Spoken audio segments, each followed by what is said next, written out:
100年以后的中国，它必会证明我今天的观点：社会主义绝不会辜负祖国。什么叫祖国？当我们靠过烟幕战，看到战后的时候，百年前，一艘小小的红船，承载着万众人民的信念。一颗心在信仰觉醒的那一天，迎着南竿与披地开天。当星火燃成燎原的火焰，一场雪，炽热不怕远征难。初心在烽火硝烟中反复淬炼，历久弥坚。我们在历史的交汇点，回望百年中国波澜，坚定着理想信念，勇往直前，不改变。我们在历史的交汇点，民族复兴使命依然，坚守着初心，奋斗征途漫漫，恰少年，少年。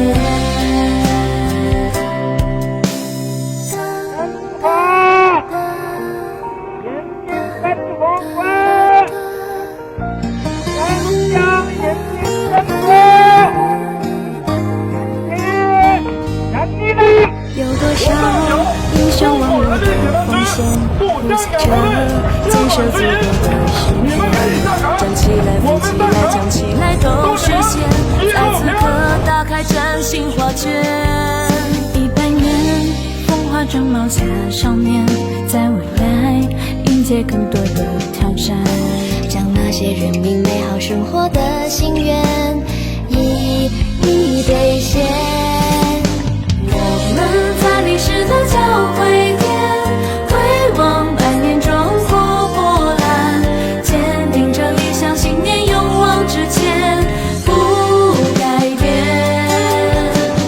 我们在历史的交汇点，民族复兴使命依然，坚守着初心，奋斗征途漫漫，恰少年，少年。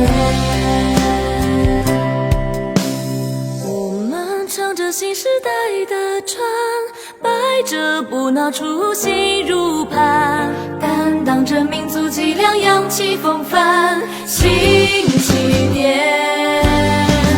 我们乘着新时代的船，巍巍巨轮，新闻之源，征途是星辰大海，一往无前，正少年，少年。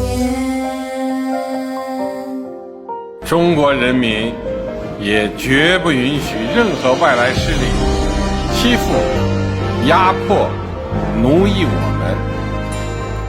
谁妄想这样干，必将在14多亿中国人民用血肉铸成的钢铁长城面前碰得头破血流。